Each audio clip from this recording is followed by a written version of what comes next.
Hi, and welcome to 647, 6 stories for 7 a.m. because there's a famine of truth in our land, and this is your quick news fix.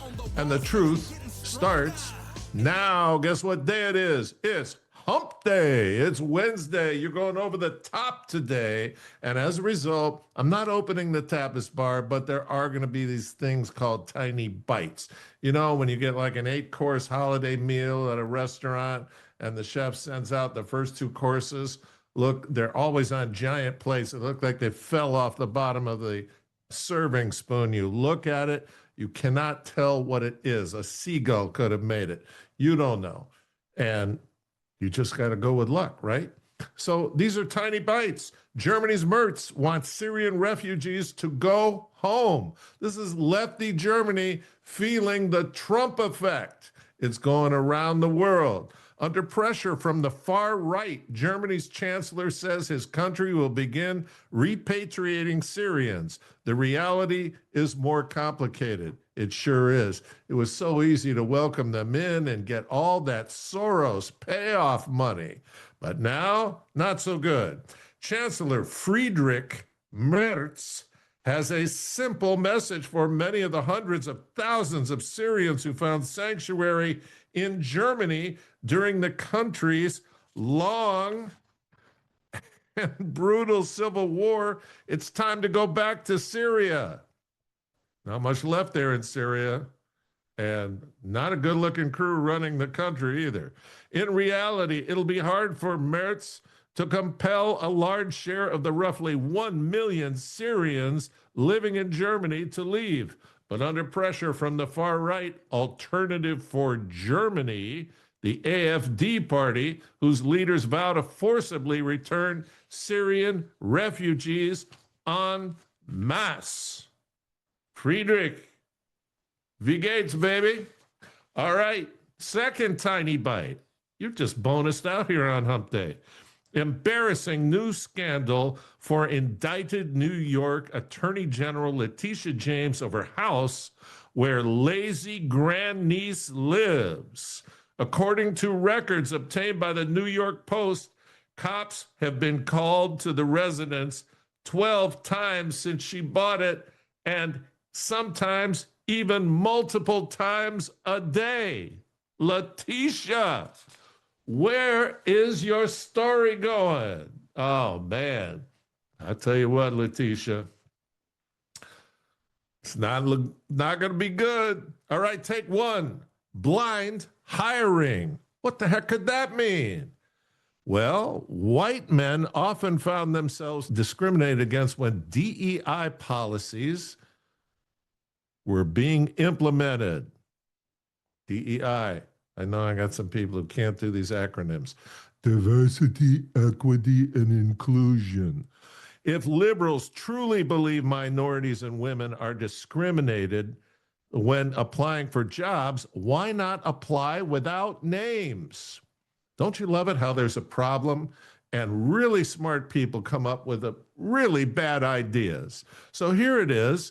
Let's have people apply without names. I detail my plan to ensure no one is discriminated against with the ladies of Her Take. Thanks to the productive discussion, right? They're going to have these long numbers like a Social Security number, but not a Social Security number. Yeah, that sounds a little like it'll be easy to navigate. I got an easy fix. All job applicants must use the first name Shawana and their last name. It will be a reminder of where we are coming from. Yo, we're all Shawana now. Hi, I'm Shawana Frank. I'm applying for the position of HR manager. Okay, take 2. Another easy fix. White House officials are furious with Bill Pulte, right? Of Pulte Homes. Guy's made millions of homes, so Trump loves him. He's an incredibly prolific businessman. And now he's the Federal Housing Finance Agency director who talked the president into suggesting are you ready for it? a 50-year mortgage, right? Not the 30-year, now a 50-year mortgage. And it's a scandal, right? It's not a scandal. It's an easy fix. The White House was blindsided by the idea, according to two people familiar. Remember, this is coming from the Politico. They're trying to make Trump look like a goofball who's like, huh, what? Oh, sure. Yeah, let's do it. Duh. You know, that ain't who he is. But they got to get it in there, right? White House was blindsided by the idea, according to two people familiar. Can't tell their names, but there were two people familiar with the situation, granted anonymity to discuss internal thinking, and is now, this is how libs, all their stuff. There's no accountability for it, right? So what are they saying? He came to the golf club with a 3x5 poster board, a graphic of former President Roosevelt, who started the 30-year mortgage. It was a big scandal back then. He's saying, you do the 50-year mortgage, and Americans are going to love it because their monthly payment is going to be lower. Then all the Screechy people started yelling and screaming, people are not going to have equity. It's all interest on the front end. That's true. The first 5 years of your mortgage payment are all interest, okay? Whether it's a 30 or a 50. So shut the F up. And besides, if you want to fix that, if this is so embarrassing, Trump, because you're listening to the Screech people, they're always there no matter what you do. Here's the fix. In the first year, 5% of the payment goes to interest. Second year, 10%. Third year, 15%. Fourth year, 20% towards the interest. And then the fifth year, you're paying your full rate, whatever you negotiated. The whole reason we have this problem is because nobody goes over to the Treasury and bitch slaps that gentleman, Jerome Powell, who will not give us a 5.5% interest rate.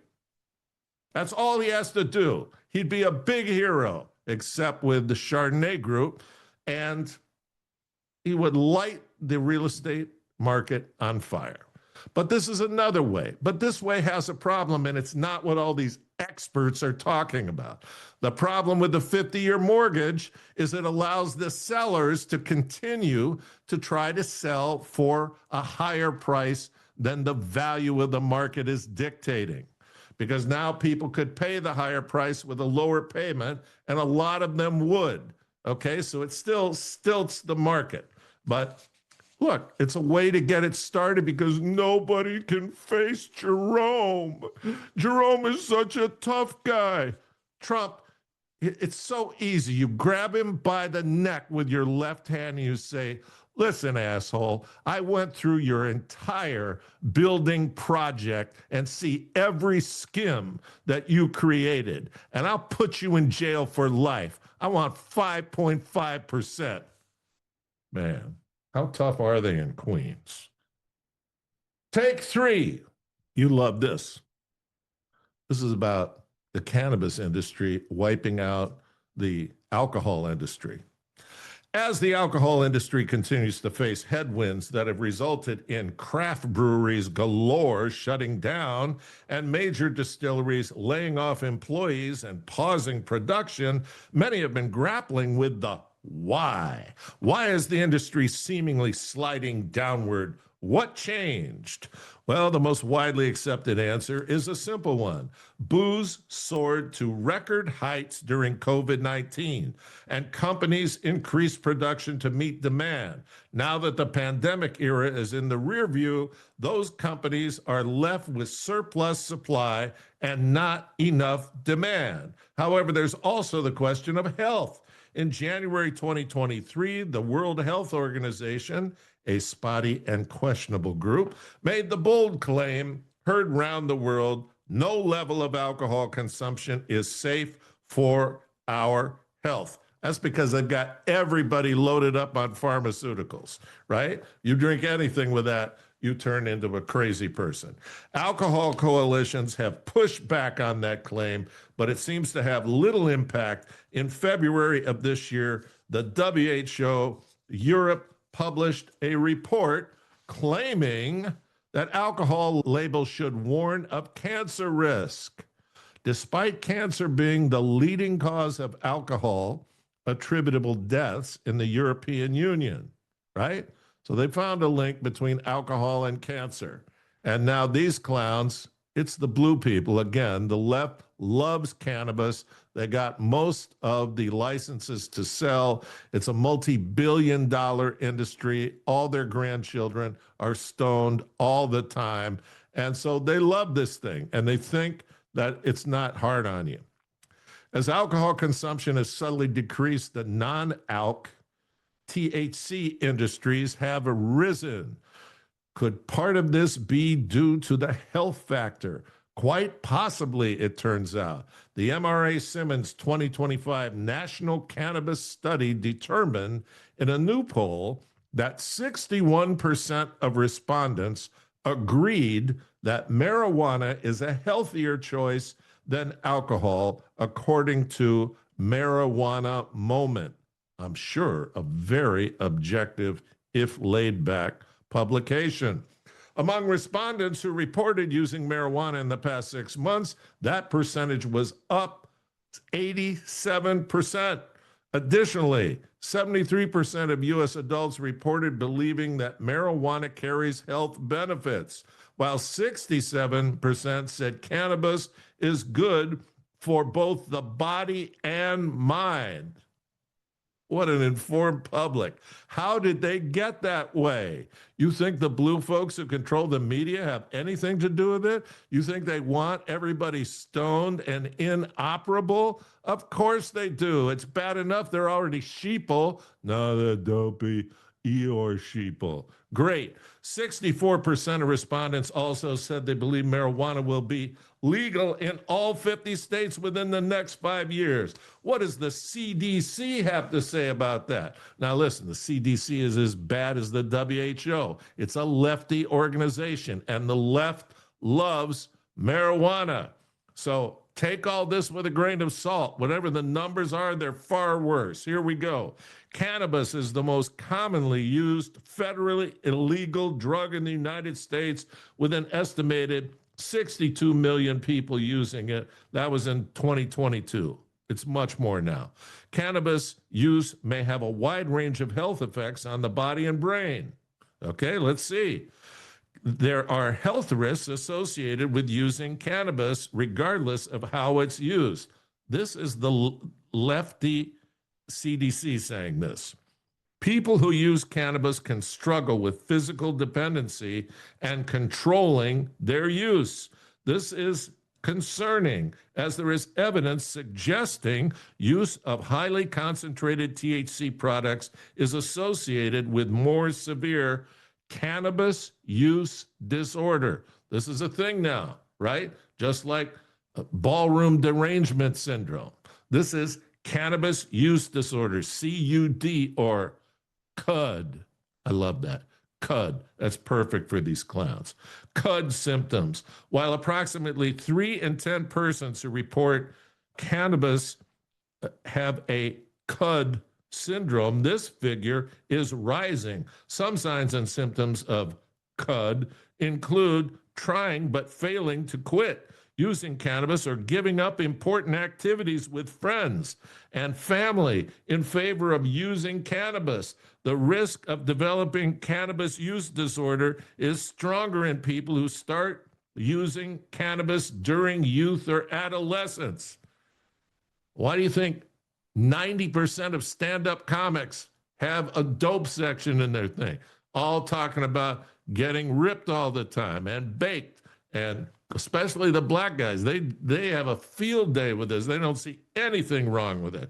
All right, brain health. Cannabis use directly affects brain function. Specifically, this is nice, the parts of the brain responsible for memory, learning, attention, decision-making, coordination, emotions, and reaction time. No problemo. This is the lefty CDC. Do you know how much worse it is? And Dems love Cannabis. Wow, this is so bad. All right, heart health. Cannabis can make the heart beat faster and raise blood pressure immediately after use. It can also lead to increased risk of stroke, heart disease, and other vascular diseases. That's why all these burnouts get paranoid as soon as they get ripped. All right, what about driving? Here's the thing. They go, well, it's better to use cannabis than drinking. Alcohol's bad. There's drunk driving accidents, but not with cannabis. Wow, here's what the lefty CDC says. Cannabis, like alcohol, negatively affects several skills required for safe driving. First of all, finding your keys. You can choose not to drive and remind your friends and family to do the same after using cannabis. Yeah, that might happen. Never. It can slow reaction time and ability to make decisions. Who cares? You're in a car, right? That's why we need self-driving cars, because we're all going to be stoned. This is progress. This is the future. Cannabis can impair coordination and distort perception. Well, AI is going to take care of that in the car. Who cares? Light one up. The use of multiple substances, such as cannabis and alcohol, at the same time can increase impairment. Do people actually do that? Drink and smoke? Been there. All right. Some studies have shown an association between cannabis use and car crashes. However, more research is needed. Yeah, more money is needed to pay off that research, to not have a finding. Lung health. Smoke cannabis, regardless of how it's smoked, can harm lung tissue and carry scarring, damaging effects, and promotes pneumonia and tuberculosis. Mental health. Cannabis use has been linked to social anxiety, depression, and schizophrenia, right? Which they say is a type of mental illness, right? But scientists don't yet fully understand the relationship between these mental health disorders and cannabis. Again, the blue money is preventing getting the scientific results because they're all invested in this junk. Okay, number 4. This is from the Daily Mail. Olympics set to ban all transgender athletes for LA 2028 Olympics, but Roe rages over whether those with Iman Khelif's reported condition will be able to compete. Okay? So they try to do something right, but they can't because they're all reprobates. Their minds are broken. A ban on transgender women competitors is strongly expected to be in place for the 2028 Olympics, but it remains unclear if there will be barriers against athletes with differences of sexual development. It's called DSD, right? Differences of sexual development could allow a guy to go and box against women like happened last time, and women got horribly hurt, and it's a bunch of BS. Look, I've been there at 2 births. This isn't hard, okay? You look at the head. It's not a great look. They look like they've been in a car crash that ended up in a river. You can't tell if it's male or female looking at the head. Then you look at the torso. They all look like guys from Bavaria, right? Bloated, big belly. Can't tell male or female from that. So you look between the legs and you know. That's all it takes. If there's a dongle, you know. If there's not, you know. Okay? What is all this sexual differences of sexual DSD? We're going to find out if each person has DSD and what gradient of DSD. Okay?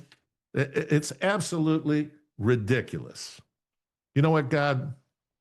I've been pretty good for the last few months, and I'm hoping that I built up some like frequent flyer miles with you, and I want to cast those in on the next Olympic committee meeting, okay? And what I want is a lightning bolt for each one of these people, right? And I want it loud and bright, okay? And I don't want to hear anything else about gender anything in the Olympics. All I want to know is extra crispy for these clowns. Thank you very much. Take 5. Breitbart. New York City Mayor-elect Zoran Mamdani's chief advisor wants social workers responding to 911 calls. I'm not making it up, okay? You dial 911 because some violent stuff is happening and somebody who can't get up the steps is going to come and help you out. I've already participated on a program like this in New York City extensively with social workers going out with cops. It was a total bust. And Zoran is he's out of his mind, okay? And his first 2 hires are these crazy leftists. One guy's name is Dean Fullerhan. He's a 50-year bureaucrat and aide to former Mayor Bill the Loser de Blasio, who helped over $900 million in federal mental health aid money vanish with little to no effect for the expense, except that the de Blasio grifter clan's largesse became unimaginable, and they really toned it down because they don't want anyone looking where all this money went. And it went to them. Can anyone say forensic accounting? Not anymore. You can ask, but the person in charge who came up with this program, her name is Elle, right? E-L-L-E, like the magazine. Elle, she is a lefty from California, and she's come up with the brilliant idea that when violent stuff is going down, send a social worker. That's what you'll want to see if you're a victim. They'll do that about once, and then it'll never happen again. But it sounds so good on paper. It sounds so good in the university, right? In the academic forum of ideas. They can't get enough of this insanity, okay? So New York City has been a criminal asylum for the past 2 mayors, but this is quantum insanity on meth. All right, take 6. Former porn star. This is the Advanced Reprobate Mind Study. Well, here's a reprobate that is crossing over to the other side. She is going over the Jordan on this. Former porn star Jenna Jameson. I'm helping others to find Jesus after decades of being known for my body and sin. Right? Former porn star Jenna Jameson says she is getting baptized and helping others to find Jesus after years of sinful behavior, after decades of being known for my body and sin, getting baptized and helping others. So here's the thing. This girl was the most famous porn star in the world, making between the estimates are $30 to $50 million from 1995 to like 2015. And now she's been baptized. She's wearing a cross. She has, according to Paul, been baptized in Christ. That's the way he would put it. So here's what I have to say to Jenna. Jesus would say, go and sin no more. As far as Christians are concerned, that's all in the past. Jesus says, go and sin no more. That's his welcome home. That's the welcome home from Jesus. And guess what? We should all be praying for this sister who the blue demons will seek to destroy. Okay? Anytime somebody comes from that depth of horribleness, okay? Doesn't matter how much money you make. It's very hard to overcome that. Well, she's been baptized. She is a new creature in Christ, and we need to support that. So let's do it. And you need to support me, right? How do you do it? You like, you share, you make comments, you push us out. We could be over 500 on Gettr right now. It's moving. It's moving. We're getting up there. Jess says, once you get to 1,000, everything starts to click.